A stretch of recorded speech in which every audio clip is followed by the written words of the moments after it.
Olá, IPCA! Hoje é segunda-feira, dia 2 de dezembro de 2013. Estamos juntos há 547 dias lendo a Bíblia e hoje leremos o capítulo 7 do segundo livro de Samuel. Esse capítulo é quase que repetido palavra por palavra no primeiro livro das Crônicas, em seu capítulo 17, que é a leitura que faremos amanhã, terça-feira, dia 3 de dezembro, quando completaremos 548 dias de leitura. E por isso, o vídeo de hoje é unificado. Nós comentaremos os dois textos que você lerá conforme a sua possibilidade, mas o comentário será unificado por quanto a história é a mesma. Este capítulo, que lá é repetido, né, segundo Samuel 7 ou 1 Crônicas 17, esses fatos têm importância central em todo o Antigo Testamento. Porque eles completam um ciclo de tudo aquilo que vinha sendo esperado pelo povo de Deus e apontam também para muitas das esperanças que vão ser construídas na revelação bíblica posterior. Vejamos, Deus havia prometido a Abraão que a sua descendência herdaria a terra de Canaã. E em nenhum momento os israelitas foram tão senhores, tão donos de Canaã, quanto nos dias de Davi e nos dias de Salomão. Deus havia prometido a Abraão que reis procederiam dele, e agora a monarquia davídica está reinando, a casa de Davi está governando, a monarquia davídica é estável. E você percebe então que se cumpre também esta parte da promessa do Senhor a Abraão. Mais do que isso, já no verso 1 do capítulo 7 de 2 Samuel, nós vemos que Deus havia dado a Davi descanso de todos os seus inimigos em redor. E isso no contexto em que Davi havia conquistado Jerusalém, havia levado a arca até o Monte Sião, e os muitos salmos que nós já lemos mostraram o quanto Deus aprovou esta cidade e escolheu habitar ali no meio do seu povo. Então, quando lemos Deuteronômio capítulo 12, versos 10 e 11, nós estamos vendo exatamente a previsão para esses fatos. Era ainda a época de Moisés, 400 anos antes dos dias de Davi, mas nós estamos lendo lá em Deuteronômio capítulo 12: passareis o Jordão e habitareis na terra que vos fará herdar o Senhor vosso Deus, e vos dará descanso de todos os vossos inimigos em redor, e morareis seguros. Exatamente o que estava acontecendo nos dias de Davi. Então haverá um lugar que escolherá o Senhor vosso Deus para ali fazer habitar o seu nome. Que lugar é esse? Fica claro, pelo tanto de salmos que já lemos, esse lugar é Jerusalém, esse lugar é Sião. Ou seja, este capítulo está mostrando para nós que as promessas anteriores foram cumpridas. E agora nós estamos vendo um assunto-chave aqui, que também é introduzido no verso inicial do capítulo 7 de 2 Samuel. A palavrinha é casa. Essa palavrinha vai ser tomada em diversos sentidos. Davi habita numa casa, um palácio feito de cedro que Hirão, rei de Tiro, mandou construir. Mas ele quer construir para Deus uma casa. Só que nesse caso, a casa quer dizer o templo. Só que Deus fala: não, eu não vou habitar numa casa que você vai construir. Pelo contrário, Davi, eu vou fazer para você uma casa.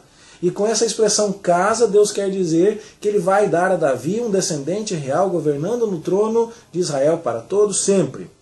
E aí, com esse joguinho de palavras, e eu gostaria de chamar a sua atenção para isso, preste atenção em quantas vezes você vai ler a palavra casa nestes capítulos, e aí com esse jogo fica claro, primeiro, que Deus cumpriu todas as suas promessas, que ele não exigiu do seu povo em momento nenhum que fosse construído para ele um palácio, uma casa.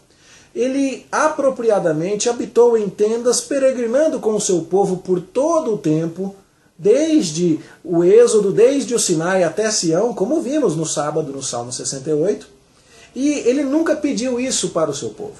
Mas agora, no lugar que Deus escolheu, não vai ser Davi quem vai abençoar Deus, mas é Deus quem vai abençoar Davi, dando para ele uma dinastia, uma casa real, que vai governar para todo sempre. É óbvio, isso não significa que Deus recusou a proposta da construção de uma casa. Mais tarde, nos próprios livros de Samuel e Crônicas, nós vamos ver outros motivos sendo apresentados. Entre eles o fato de que Davi foi um guerreiro, tinha muito sangue nas mãos e tudo mais, e Deus com isso escolheria Salomão. Mas o ponto principal aqui é que não é Deus quem está recebendo nada de Davi. É Davi quem está recebendo tudo de Deus.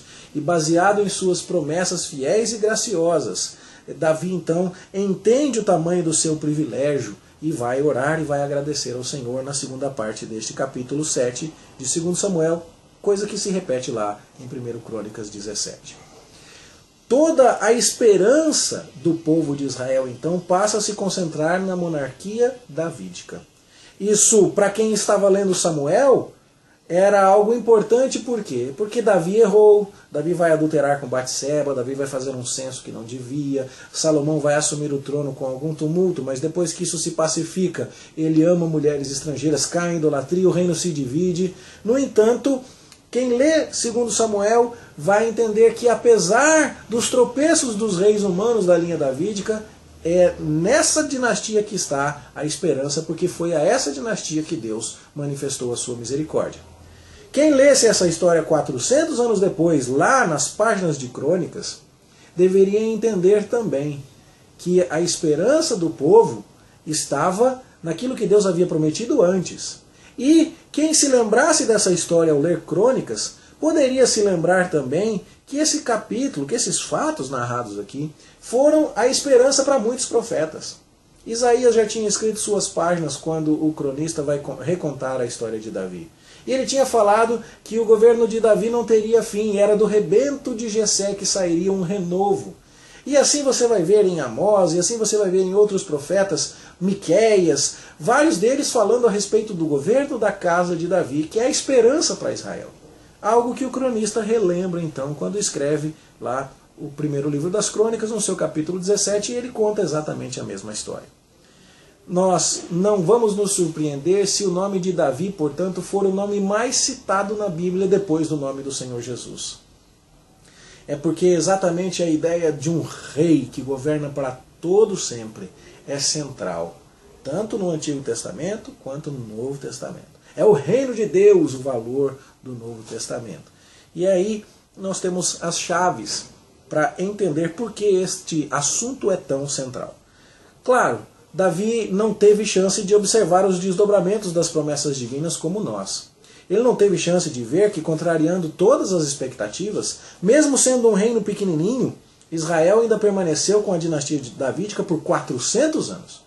Pare para pensar, desde os dias em que Josué introduziu o povo em Canaã até Davi chegar, foram 400 anos. E a casa de Davi reinando, mesmo que fosse um país pequeno, mesmo numa época de turbulência mundial, com a Síria, Babilônia, Pérsia e tudo mais, a casa de Davi governou em Jerusalém por 400 anos. É muita coisa, é muita coisa. E isso já nos ajuda a vislumbrar o quanto Deus foi fiel em todas as suas promessas, e ainda mais no Senhor Jesus Cristo, que é apresentado no Novo Testamento como filho de Davi. No entanto, Davi não tinha condição de vislumbrar tudo isso, que para nós já é mais do que conhecido. No entanto, ele descansava no fato de que Deus governa todas as coisas, de que Deus prometeu e que ele ia cumprir. Não falta poder para Deus, não falta fidelidade para Deus, não falta memória para Deus. Isso tudo então era a certeza pela qual Davi se viu motivado a entrar na tenda onde estava a arca e ali, diante de Deus, sentir-se profundamente grato, reconhecer a sua humildade, agradecer a Deus e orar então pelo seu reino, por sua família real, por sua dinastia, dando graças ao Senhor. É isso que nós aprendemos aqui. E é isso que eu espero que motive sua leitura dos próximos textos que estudaremos. Trata-se de uma passagem chave para o seu conhecimento da Bíblia. E essa leitura eu espero que abençoe você, que conhecendo mais ao Deus fiel, que conhecendo mais a essa dinastia que o próprio Deus prometeu abençoar, que nós consigamos compreender muito mais a respeito das páginas da Bíblia que ainda leremos. Bom estudo, boa leitura para você, e daqui a 3 dias então, ou seja, depois de amanhã, a gente se encontra, se Deus quiser, quando leremos o Salmo 72. Bom estudo para você e até lá!